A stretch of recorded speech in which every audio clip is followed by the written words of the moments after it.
الموضوع ده الحقيقة مهم جدا، لأنه بيتبني عليه حتى حاجات كتيرة بعد كده في حياة الطفل، سواء يعني قدرته على التعلم، ثقته في نفسه، شخصيته. مهم جدا أن يعني ناخد بالنا من موضوع النمو اللغوي عند الأطفال.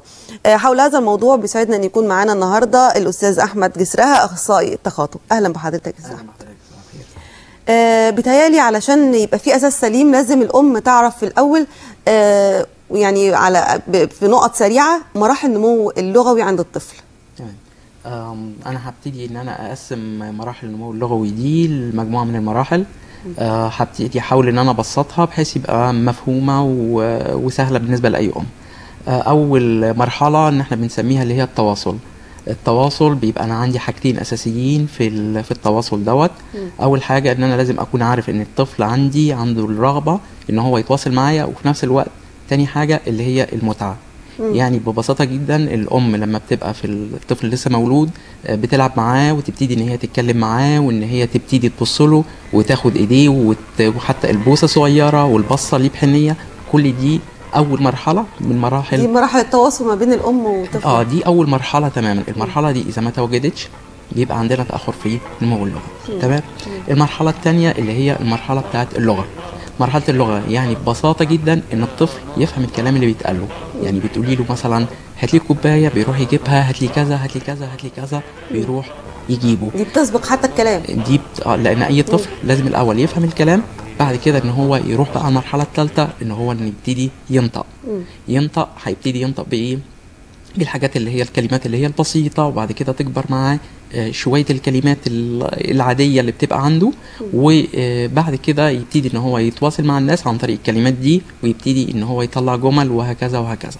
خلاص بتنتهي المرحله الاخيره اللغويه. بدايه انه يبتدي عايزين برضو يعني حوالي بالشهور كده او بالسنه، بدايه ان هو يبتدي يفهم الكلام امتى؟ في سن كام تقريبا؟ احنا عندنا بيبتدي ان هو يفهم الكلام تقريبا من سن 9 شهور. تمام. ويبتدي ان هو اول كلمه يطلعها عند 14 شهر. تمام. التقديرات اللي انا بقولها دي كلها دي تقديرات مبدئيه ومبنيه على نمو اللغه عند الاجانب. فاوقات بتفرق عندنا هنا كشعوب شرق اوسط او كشعوب عربيه بتختلف تقريبا في حدود 6 شهور. يعني يمكن يتاخر 6 شهور، يتاخر 3 شهور، يتاخر. ما بجيبش انا مسطره واشوف مثلا اجي عند 14 شهر واجي اشوف ابني يعني ما اتكلمش لسه اول كلمه، فابتدي ان انا اتخض. تمام. انا يهمني في المرحله الاولانيه اللي هي نقول من 9 شهور لغايه 15 شهر ان يكون بيفهم الكلام بشكل كبير. تمام.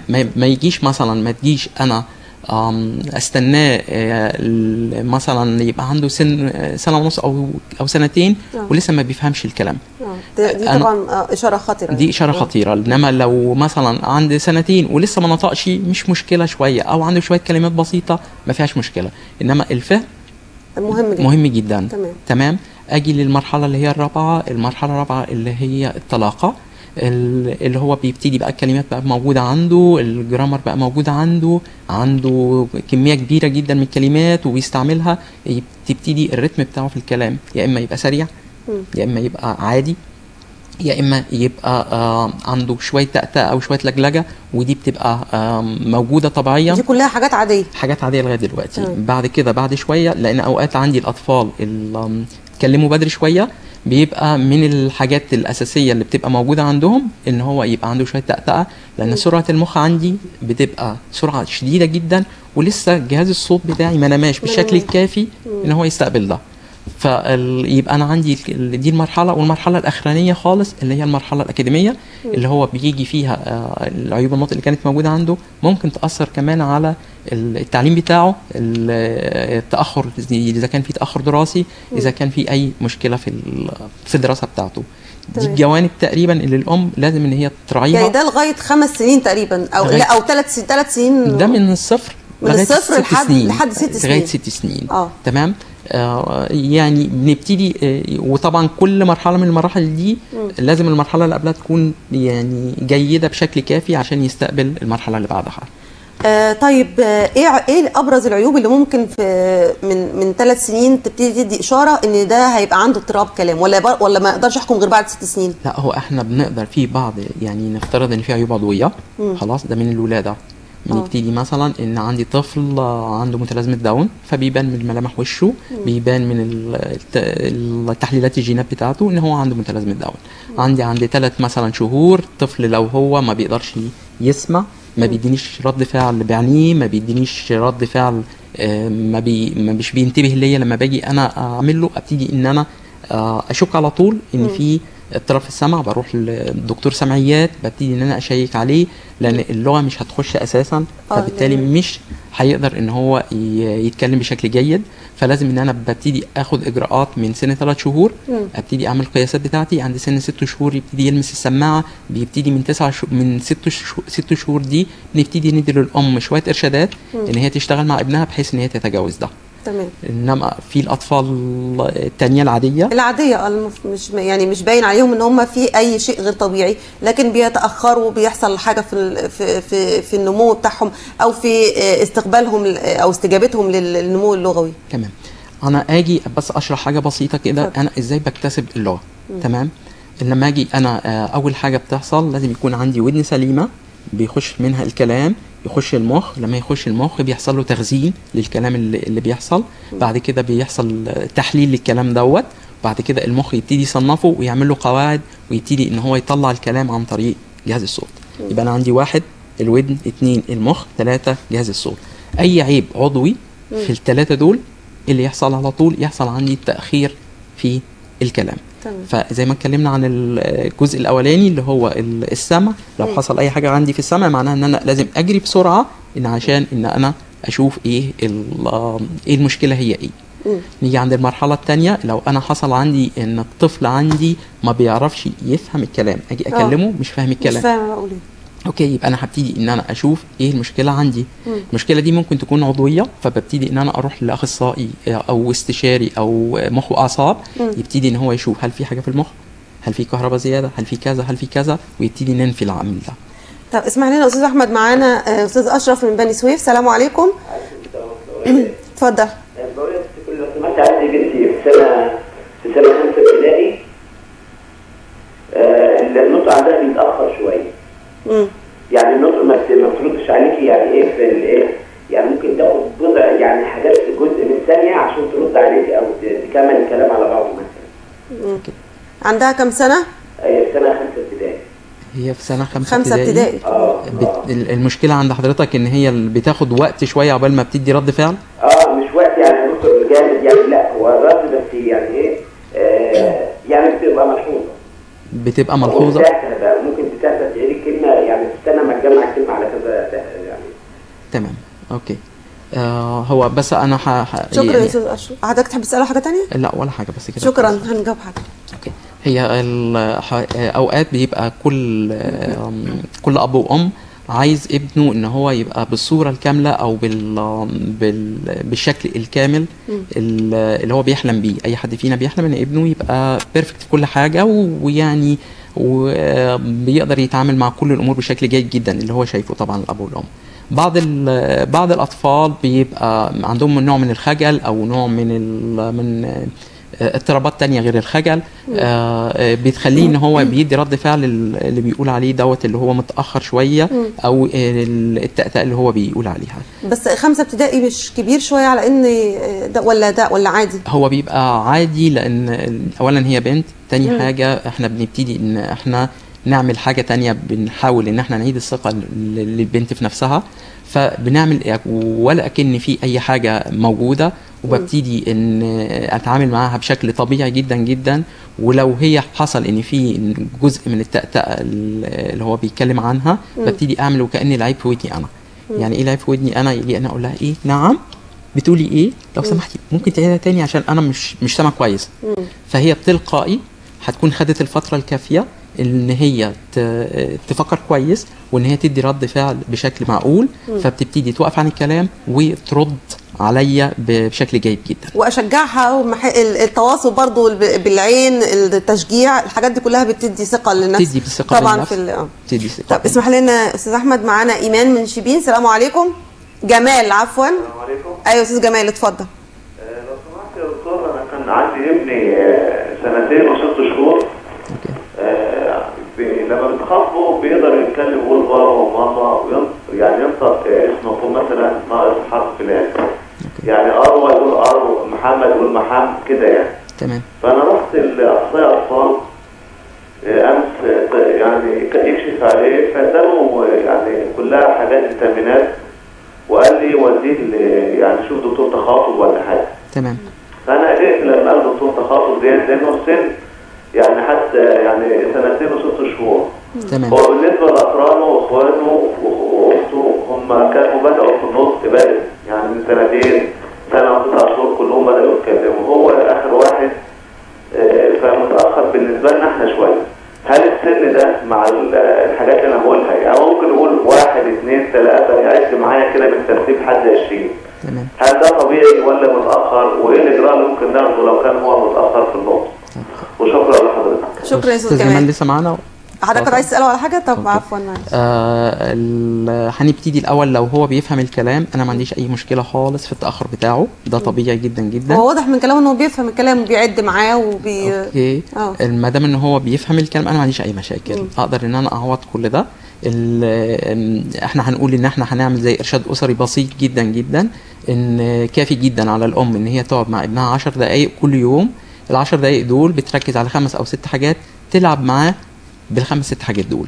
5 6 حاجات دول ممكن يكونوا العاب صغيره، مثلا كروت صغيره فيها الوان، كروت صغيره فيها افعال شويه، ويبتدي ان هو يكبر في الاول بشويه كلمات، بعدين بجمل بسيطه. جمل بسيطه زي مثلا افتح الباب، زي اروح باي باي، زي تعالى هنا، زي مثلا كوبايه كبيره، كوبايه صغيره، وابتدي ان انا اديله انظمه الجمل دي.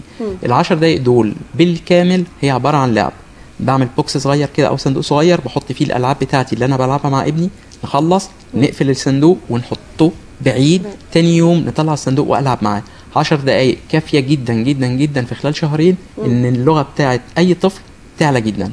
طب بالنسبه هو اشار لنقطه ان هو اخر حرف من كل كلمه ما بيقولهاش.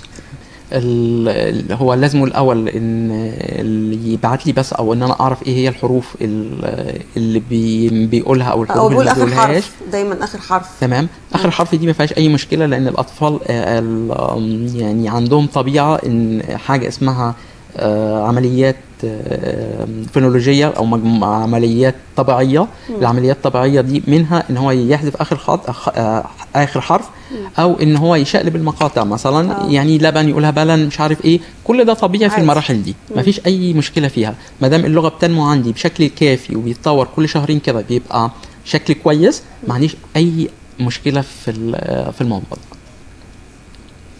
طيب الاستاذ جمال جه معانا تاني عشان هو يسال سؤال تاني. اتفضل.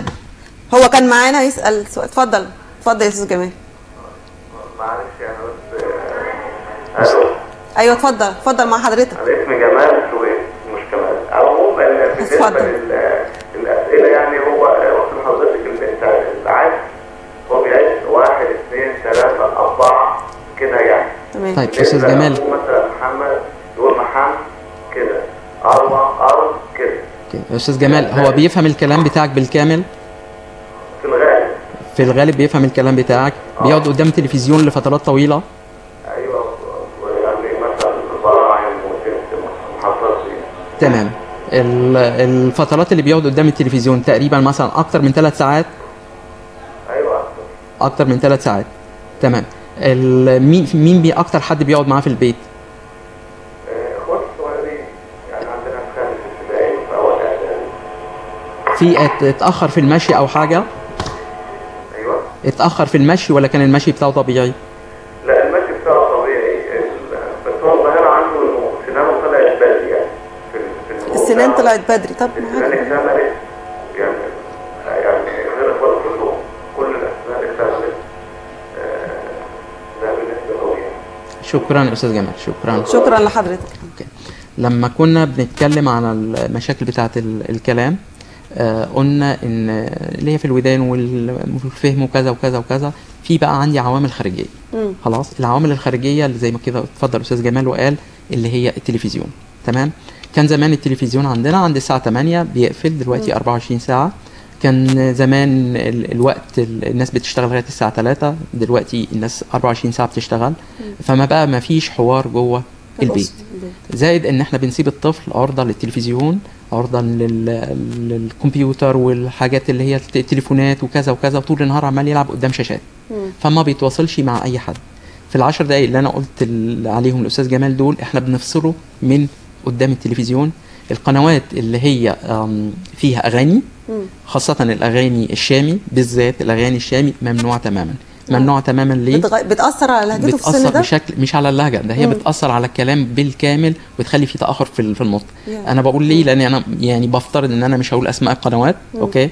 بس لأن هي الأغاني بتاعتها حلوة جدا والنغم بتاعها حلو جدا، فبتاخد الطفل معاه جوه الشاشة ويبقى بعيد عن اللي حواليه تماما، ويبقى منسجم اللي قدامها بشكل مش طبيعي، وتيجي تندهي عليه هو مش سامعك، فكأني أنا بتعامل مع طفل أصم مش كطفل طفل عادي. فاول حاجه القنوات اللي فيها اغاني وممكن بعد الحلقه اقول له ايه هي، ممنوع تماما.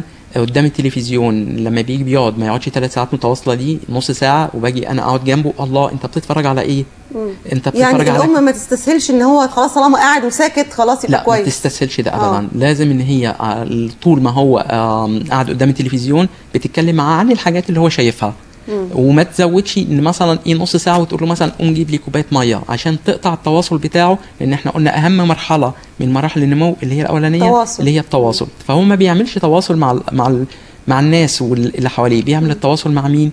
مع شاشه التلفزيون، ويتنيه هو طول النهار بيتخيل الكرتون اللي هو بيتفرج عليه، الاغاني، وتلاقيه هو عمال يقول رتم الاغنيه بس ما بيقولش كلمات فيها. فكافي جدا ال10 دقايق، لان فعلا بقتش الام تقعد مع ابنها ال10 دقايق دول، هم يقولوا ان احنا بنقعد 3-4 ساعات، بس ال3-4 ساعات هم في حته والاولاد في حته ثانيه. احنا بس مش عايزين غير 10 دقايق تقعدهم الام مع ابنها، تبتدي ان هي تتكلم معاه مره في 2 في 3، يعني اللغه بتاعته هتنمو بشكل كبير جدا. بس ما تهملش ال10 دقايق دول. احنا بنهتم بالمذاكره بس ما بنهتمش بالنمو اللغوي بتاع الاطفال. دكتور استاذ احمد، يعني هنكمل حوارنا عن النمو اللغوي عند الطفل والمشاكل، واهم الحاجات اللي بيتعرض ليها الطفل، مشاكل التعلم، مشاكل تاخر النطق والتعامل معاها. ولكن هنخرج لفاصل ونرجع نكمل حوارنا مره اخرى.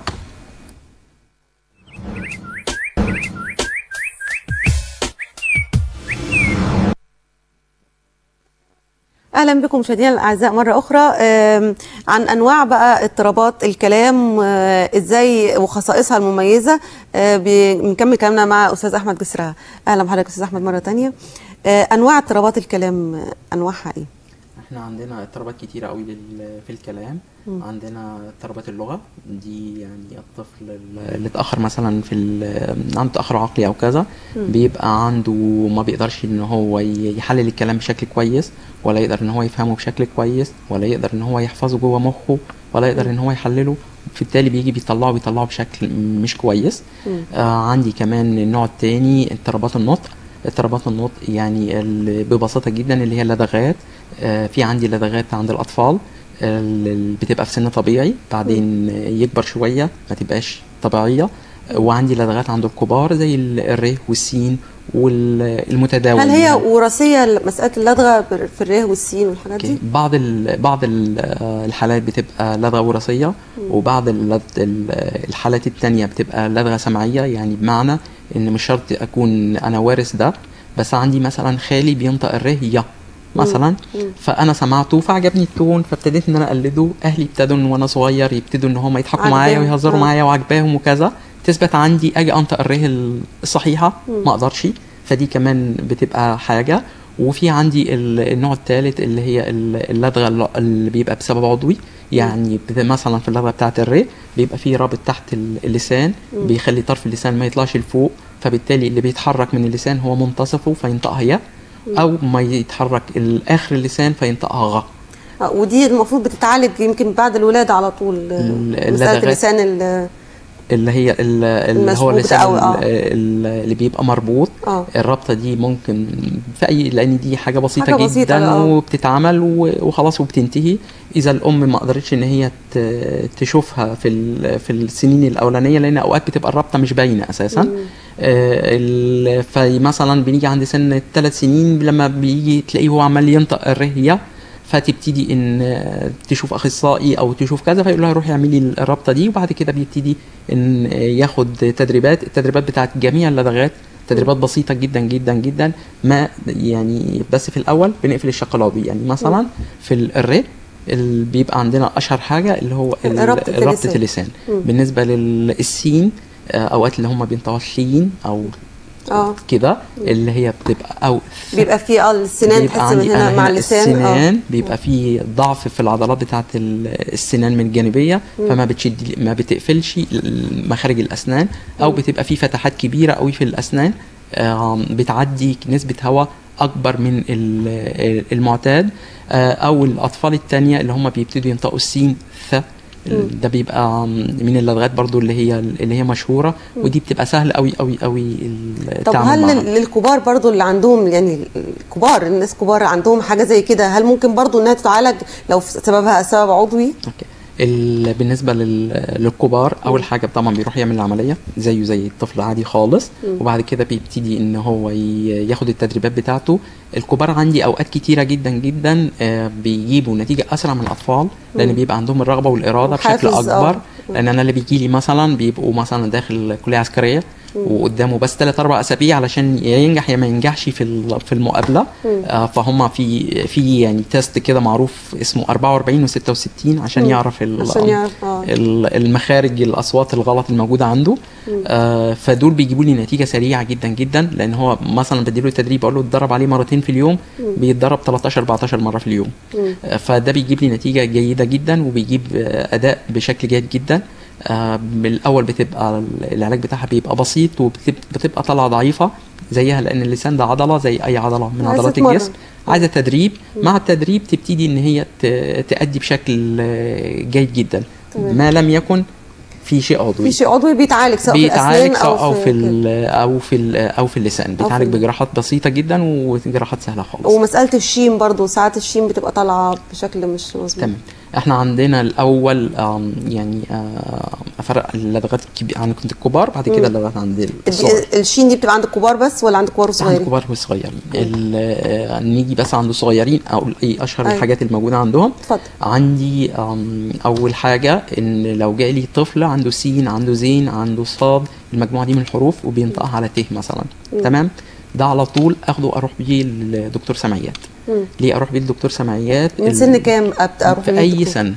في اي سن ما دام ان هو بيعمل لي السين او الزين او الصاد على ت، على حرف الت، لازم اروح لدكتور سمعيات اتاكد من الضعف السمعي فيه ولا ما فيش. بعض اولياء الامور يجي يقول لي لا انا ابني بيسمع كويس، اقول له لا روح اتاكد لسبب بسيط، لان هو مش في عندي درجات كتيره جدا جدا من الضعف السمعي، اكترها الصمم، وفي منها اللي ضعف سمعي بسيط جدا جدا بيتعالج ان هو بيبقى فيه شويه شمع في الودان يتشالوا، خلص الموضوع. شويه مضاد حيوي قوي. طب احيانا في بيبقى غلطات كده عند الاباء، ويحبوا يصغروا الكلام، يحوروا الحرف بتاع الكلمه ويبقوا مبسوطين ان الطفل بيقول زيهم او هم بيقولوا معاه كده.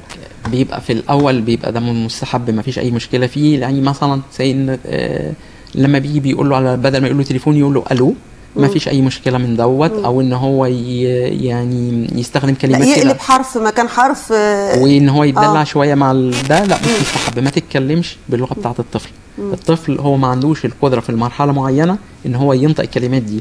لو انت جيت كلمته بنفس اللغه اللي هو بيتكلم فيها هتثبت عنده الفتره اطول من المفترض فيها. انما انت بتتكلم مع ابنك عادي جدا جدا جدا على اساس ان هو انت القدوه بتاعته، وهو بياخد الكلام منك انت، ودي اول مرحله من مراحل النمو، ان هو يبتدي ان هو يقلد الاب والام. فما ينفعش ان انا اتدلع مع ابني في الكلام، اتدلع معاه في اللعب، اتدلع معاه اثناء، انما في الكلام مش مستحب تمام. طيب نصيحه اخيره عشان وقت البرنامج، انا عارف الموضوع كبير عايز حلقات اكتر من كده، بس احنا محكومين بقى بوقت البرنامج، فعايزين نصيحه اخيره وسريعه للاب. احنا خدنا كذا نصيحه ان هم ما يسمعوش للتلفزيون، وخصوصا الاغاني والاغاني الشاميه بالذات، وان هم يتكلموا معاهم، وان هم ما يقلدوش كلام اطفالهم. في عندي احنا اهم حاجه انا عشان ابني يتكلم كويس ان انا اكون بتواصل معاه بشكل كويس. يعني بلعب معاه واستمتع باللعب عشان ابني يستمتع بنفس الطريقه بتاعتي، فيبتدي ان هو ينتج الكلام.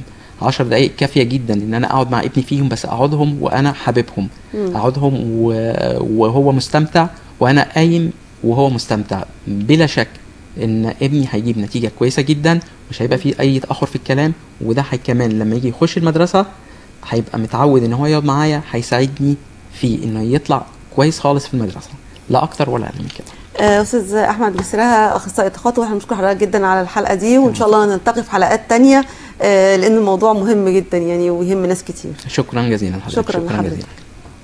أعزائي المشاهدين، بنشكركم لمتابعتكم لينا. طبعا واخر نصيحه للدكتور احمد معانا ان احنا نتواصل مع اولادنا دول نعمه كبيره من ربنا، استمتعوا بيها يا جماعه، استمتعوا بالنعمه دي، من ضمن دي يعني دي اجمل نعمه ربنا بيديها لاي اب وام، فنستمتع بيها ونحافظ كمان على اولادنا من خلال استمتاعنا بالنعمه دي. بشكركم ودوام الصحه ان شاء الله ليكم ولاولادكم باذن الله، والسلام عليكم ورحمه الله وبركاته.